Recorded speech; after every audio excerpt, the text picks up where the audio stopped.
প্রসঙ্গক্রমে নওজোয়ান ছেলেরা এটা মনে রাখো বাপ, এক নারী এবং নারীর প্রতি আসক্তি, এইটা তো একটা মৌলিক মানুষের স্বভাবজাত বিষয়, যে মানুষের অস্তিত্বের ভিতরে আল্লাহ তাআলা এটা দিয়েছেন।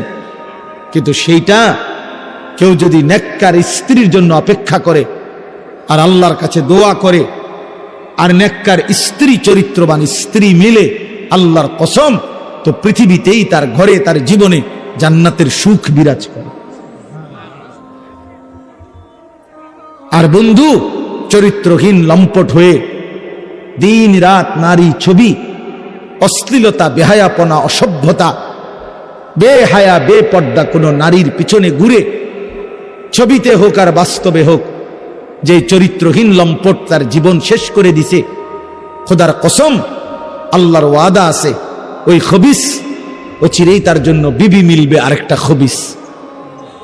আর সেদিন মনে থাকবে, মনে রাখবেন প্রিয় ছেলে, মনে রাখো, সেদিন তোমার সংসার হবে জাহান্নামের টুকরা, জাহান্নামের টুকরা। এজন্য নারী দুধারী, নারী এমন তরবারি যে তরবারির দুই দিকে ধার। নারী যদি চরিত্রবান হয়, নেককার হয়, পবিত্র হয়, সতী সাধ্বী হয়, পর্দানসীন হয়, সে নারী জান্নাত, সে নারীর সংসার জান্নাতের সুখ। আর নারী যদি চরিত্রহীন হয়, বেহায়া হয়, বেপর্দা হয়, চরিত্রহীন অসভ্য হয়, খোদার কসম, ওই নারী তোমার জীবনের জন্য জাহান্নামের আগুন টুকরো। এই জন্য তুমি মনে রাখো বন্ধু, আজকের এই চরিত্রহীনতা আগামী দিনে তোমাকে এর সুদ দিতে হবে। এটা স্পষ্ট আছে কিতাবে, আমার কাছে আরবি কিতাব আছে। ইমাম শাফিঈ রাহমাতুল্লাহ আলাইহি বলছেন, আয-জিনা কারজুন, জিনা ব্যভিচার, বিবাহ বহির্ভূত নারীর সাথে, মেয়ের সাথে যে কোনো রকমের সম্পর্ককে জিনা বলে। জিনা ব্যভিচার শুধু লজ্জাস্থানের জিনা না, বিবাহ বহির্ভূত। হাসো, হাসলে ভালো, কারণ কিছুটা প্রতিবন্ধী যারা হয় তারা হাসে, যাদের মানসিক সমস্যা, ব্রেনে ডিস্টার্ব, সে গুনাহের কথা বললেও তার হাসি আসে, যে আমারই তো কইতেছে, তখন সে বুঝে যে আমি অসভ্যরই তো কইতেছি। বুঝেন নাই? এর যখন এটা বুঝাই যায় যে সে যে কিছুটা প্রতিবন্ধী, এটা তখন বুঝা যায়। বুঝছেন? তো এই জন্য বললাম যে এইটা আয-জিনা কারজুন। ইমাম শাফিঈ রাহমাতুল্লাহ আলাইহি বলছে, বিবাহ বহির্ভূত নারীর সাথে যে কোনো রকমের সম্পর্ক, যে কোনো রকমের কথা বলা, চোখে দেখা, ছুঁয়ে দেখা, তার সাথে চলা, তার সাথে দিনের পর দিন রাত সম্পর্ক রাখা, পার্কে, রেস্তোরাঁয়, বিনোদন কেন্দ্রে তাকে নিয়ে ঘুরতে যাওয়া ইত্যাদি, যেই কোনো রকমের, বলে না আমি দড়িও নাই, ছুঁইও নাই, শুধু কথা বলতাম, এটাও জেনা, এও বেবিচারী, এও খবিস। আর আল্লাহর ওয়াদা, ইমাম শাফিঈ বলছে এটা একটা করজ, জেনা একটি করজ, করজ ঋণ, তোমাকে সেই ঋণ সুদ দিতে হবে।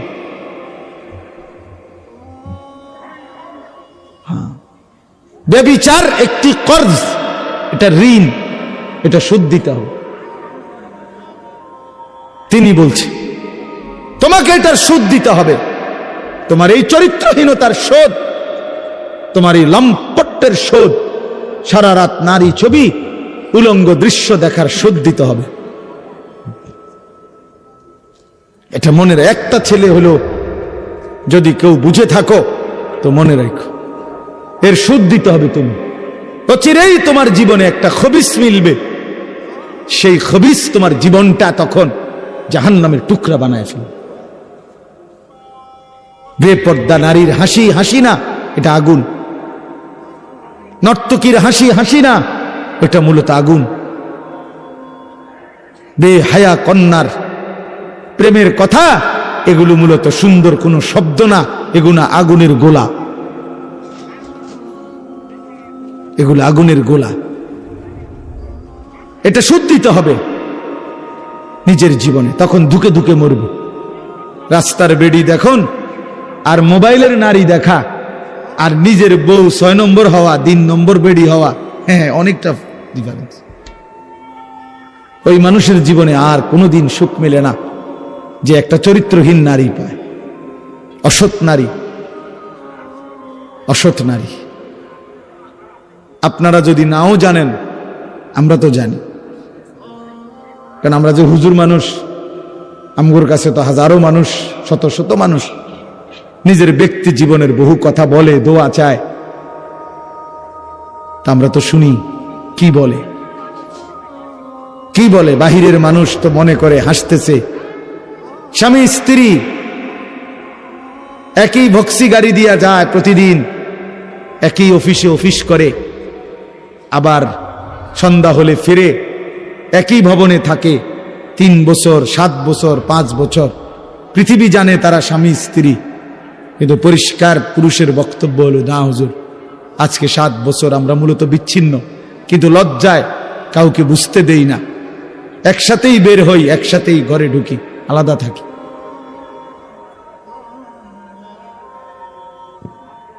হ্যাঁ, স্বামী এক জায়গায়, স্ত্রী এক জায়গায়। স্বামী ছাদে বইয়া গিটার বাজায়, বিড়ি আর সিগারেট খায় আর গান গায়। আমি তো দেখছি দিনের পর দিন বেচারা গান গায়, সারা রাত গিটার বাজায় আর একটা একটা করে সিগারেট খায় আর গান গায়। গানও মাশাআল্লাহ, গানও না, গানের জাতও না, না কিচ্ছু না, মানে এটা কোনো সুরও নাই, সুরের জাতও নাই, বে বে করে, বে বে। আহা, আল্লাহ মাফ করে দেন, আল্লাহ মাফ করে দেন। প্রিয় যুবক, চরিত্রহীন হয়েও না, তোমার জীবন দিয়ে এটার খেসারত দিতে হবে।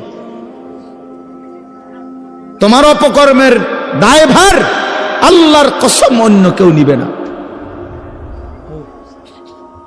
তোমার লাম্পট্য, তোমার অসভ্যতা, তোমার অসভ্যতার দায়ভার কেউ নিবে না, তোমাকেই শোধ দিতে হবে। বললাম না, এটা কর্জ, ঋণ, এটা সুদ, ঋণ শোধ করতে হয়, ঋণ শোধ দিতে হয়। হ্যাঁ, আল্লাহ আমাদেরকে মাফ করে দেন।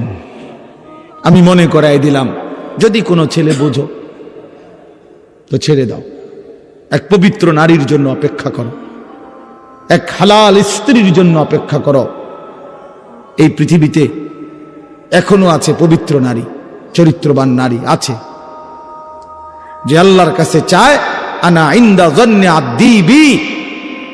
হাদিসে কুদসিতে আছে, আল্লাহ বলছে, বান্দা আমার ব্যাপারে যেমনটা ধারণা করে, আমি আমার বান্দার সাথে তেমন আচরণই করি, আমি তেমন আচরণ করি। অতএব আমার বান্দা যদি দিল থেকে ইখলাসের সাথে নিজেকে পবিত্র রেখে, গুনাহ থেকে মুক্ত রেখে যদি অপেক্ষা করে যে আল্লাহ, আমি একজন সতীসাধ্যী নেককার চরিত্রবান নারী চাই, আল্লাহর কসম মিলেই যাবে, মিলেই যাবে, কোনো সন্দেহ নেই, কোনো সন্দেহ নেই। তুমি যদি বলো কই ভালো মানুষ তো দেখি না, না তোমার কাছে ভালো মানুষ প্রত্যেকদিন তোমার কাছে আইয়া ঘুরতে হইব বা জানাইয়া যাইতে হইব যে ভাই চিনচিন নিয়ে আমি যে ভালো মানুষ, আপনার লিস্ট লিখকে রাখেন। এটা কি কোনো নিয়ম হইল নি? কি আপনার কাছে আইয়া সমস্ত ভালো মানুষ দেখা করে যাইতে হইব একবার আইয়া? এটা কে আইন করছে? এটা এটা কোন আইনের কথা? অনেক মানুষ দেখেন না, চা দোকানে বৈশা বিড়ি খাইতে খাইতে করতে ভালো মানুষ আসেনি অনকেন না করতে পার। ভালো মানুষ তো একমাত্র আমনে চাচা, পৃথিবীর শেষ ভালো মানুষ তো আমনে। আমনে এই যে বিড়ি খাবি না, আমনে বিড়ির গন্ধে কাছে যাউন জানা, আমনেই পৃথিবীর আখেরি ভালো মানুষ। কোনো কারণে যদি আমনে মারা যান তো পৃথিবী শেষ না, এরপরে আর করতে গাইব। উনি তো টোয়াই পায় না, উনি চা দোয়ানে বইয়া বইয়া বিড়ি খায় আর ভালো মানুষ টোকায়। বেউকুফ কোথাকার! ভালো মানুষ কি আর বিড়ি খায়? ভালো মানুষ কি আর চা দোয়ানে বেড়ি চায়, টেলিভিশন দেখে? আল্লাহ আমাদেরকে আকল দান করেন, বিবেক দান করেন। ওই কথাটা বলতেছিলাম, নবী সাল্লাল্লাহু আলাইহি ওয়াসাল্লাম বলছেন, এই তাম দুনিয়া একজন মানুষ যা কিছু অর্জন করে দুনিয়াবি, তার মধ্যে সর্বশ্রেষ্ঠ অর্জন হলো আল মারআতুস সালিহা, একজন সতী সাধ্বী চরিত্রবান পবিত্র নেককার প্রেমময়ী ভালোবাসার এক নারী, এক স্ত্রী। এটা তার জীবনের সবচেয়ে বড় দুনিয়ার অর্জন। আর সেই পবিত্র নারী কেমন হয়, তার আখলাক কি, তার বৈশিষ্ট্য কি? তার বৈশিষ্ট্য কি? তার বৈশিষ্ট্য হলো সে প্রতিদিন 3-4 বার করে powder Dole, fair and lovely ডলে না। আল্লাহ নবী সাল্লাল্লাহু আলাইহি সাল্লাম বলছেন, এই পবিত্র নারী, সতী সাধ্বী নারী, চরিত্রবান নারীর একটা বৈশিষ্ট্য, অতুইনু আলা দীনে যাওজিহা, যে তার স্বামীকে দ্বীনের কাজে সাহায্য করে, সহযোগিতা করে, দ্বীনের কাজে স্বামীকে আগে বাড়ায় দেয়। আল্লাহর কসম, নবী বলছে, ওই নারী পবিত্র নারী, চরিত্রবান নারী, সতী সাধ্বী নারী, ওই নারী যে পুরুষের কপালে জুটছে, সেই পুরুষ দুনিয়ার শ্রেষ্ঠ সম্পদ অর্জন করছে, শ্রেষ্ঠ সম্পদ অর্জন করছে। রাসূলুল্লাহ সাল্লাল্লাহু আলাইহি সাল্লামের সাহাবীরা, নবীজির জামানায় সেই সাহাবীরা তাদের বিবিরাই তাদের স্বামীদেরকে আল্লাহর রাস্তায় জান দেওয়ার জন্য, যুদ্ধের জন্য সাজায় দিতেন। স্ত্রীরাই বিদায় দিতেন স্বামীকে, যাও স্বামী, আল্লাহর জন্য জান দিও, হাসরের ময়দানে দেখা করো, পরকালে দেখা হবে, আর কোনদিন লাগবে, ঠিক আছে, চলো, আল্লাহ হাফেজ, ফি আমানিল্লাহ। হ্যাঁ, আমরা কিতাবে পড়ছি এক মুসলিম নারী, তিনি তার 4 সন্তানকে নিজে যুদ্ধের জন্য সাজায় দিছেন, এবং 4 সন্তানই যুদ্ধে আল্লাহর রাস্তায় শাহাদাত বরণ করছে। আমরা কিতাবে পড়ছি নবীজির একজন মহিলা সাহাবী, ওনার 16 বছরের ছেলে কাফেররা বন্দী করে ওনার 16 বছরের ছেলেকে একটা একটা অঙ্গ, হাবিব ইবনে যায়েদ, ওনার শরীরের একটা একটা অঙ্গ কাইটা কাইটা আলাদা আলাদা করছে।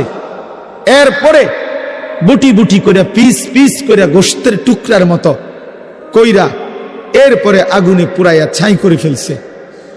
মদিনায় যেদিন এই খবর আসছে ওনার আম্মার কাছে, তিনিও একজন মহিলা, নবীজির সাহাবী, উম্মে আম্মারা, এই মা উম্মে আম্মারা ওনার নাম, এই মহিলা যার ছেলে নবীজির সাহাবী, ছেলেটাও সাহাবী, হাবিব ইবনে যায়েদ, তিনি শাহাদাত বরণ করছে, টুকরা টুকরা করছে।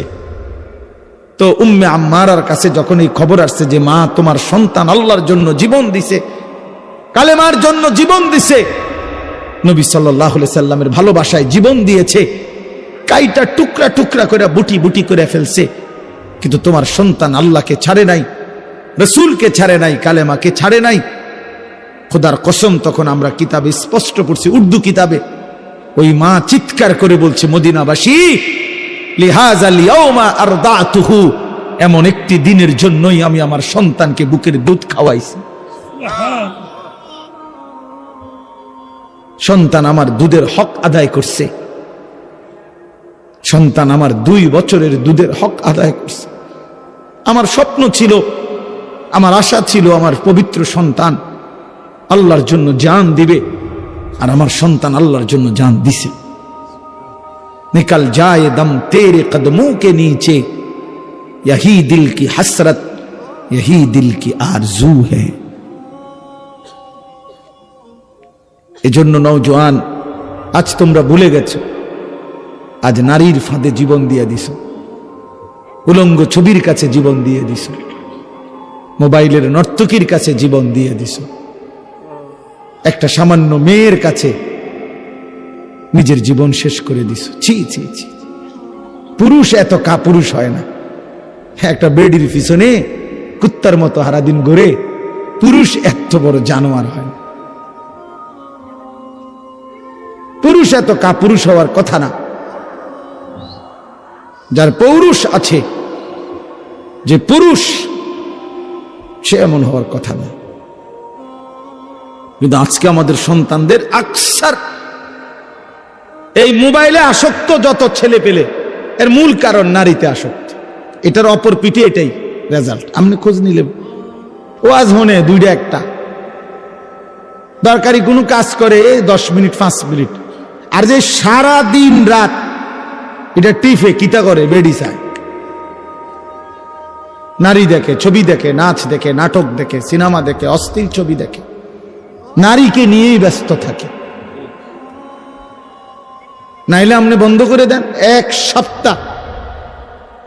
সপ্তাহ নারী ছবি মোবাইলে না আসা বন্ধ হয়ে যাক, যে কোনোভাবে ফেসবুক কোন আর ইউটিউব কোন কিছুতেই নারীর ছবি আসে না। এক সপ্তাহের জন্য দেখবেন হাজার হাজার লাখ লাখ বড় মোবাইল, এগুলা দিয়ে মানুষ কটকুড়ি খাবে, কটকুড়ি সম্পাপ্পি খাইব, সম্পাপ্পি চিনেন না? সাদা সাদা সম্পাপ্পি, এইটি কটকুড়ি, অথবা পেঁয়াজ বেছে, বাঙ্গারি মাল বেছে। যে এই জন্য এটা দরকার। প্রিয় বন্ধু, প্রিয় বাবা, বোঝা উচিত একজন নারী অস্বীকার করার কোনো বিষয় না। পুরুষ যেমন আল্লাহর সৃষ্টি, নারীও আল্লাহর সৃষ্টি। নারীর প্রতি পুরুষের আসক্তি, পুরুষের প্রতি নারীর আসক্তি, এই আসক্তি, এই বন্ধন, এই প্রেম, এই ভালোবাসা, এই আন্তরিকতা, এই মহব্বত, এই হৃদয়ের টান, এটা যদি না থাকতো তো মানব প্রজন্ম আজকের এই পর্যন্ত আসতো না। মানুষের এই ক্রমধারা কি এখান পর্যন্ত আসতো? এক স্বামী স্ত্রীর পবিত্র বন্ধন, একে অপরের প্রতি অকৃত্রিম ভালোবাসা, স্বামী স্ত্রীর একান্ত মিলন। তো এইটুকুর বরকতে মহান আল্লাহর ইচ্ছায় প্রজন্ম এভাবে আগাইছে। তাহলে এটা তো দূষণীয় না, হালাল যেটা সেটা তো দূষণীয় না।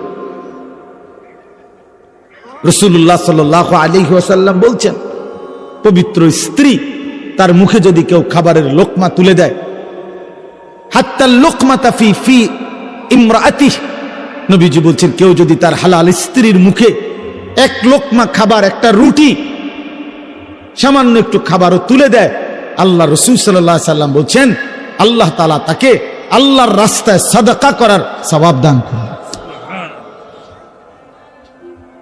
নবী সাল্লাল্লাহু আলাইহি ওয়াসাল্লাম বলছেন ওয়াফি বুদআ আহাদিকুম সাদাকা, পবিত্র স্বামী স্ত্রী যদি মিলিত হয় তো আল্লাহ তাআলা সেখানেও সাদাকার সওয়াব দান করে। সাহাবী জিজ্ঞেস করছে, ইয়া রাসূলুল্লাহ, মনের চাহিদা পূরণ করলেও সওয়াব হয়? আল্লাহর নবী বললেন, সেটা যদি ভিন্ন অনুমতি নাই এমন নারীর সাথে যদি পূরণ করে সেখানে কি গুনাহ হয়? তিনি বললেন, হ্যাঁ গুনাহ হয়। কয় তাহলে এখানেও নেকি হয়? সেখানে গুনাহ হইলে এখানে নেকি হয়। এজন্য বন্ধু, আল্লাহ তাআলা প্রত্যেক নিষিদ্ধ বিষয়ের বিপরীতে বৈধ হালাল পন্থা আল্লাহ রাখছেন।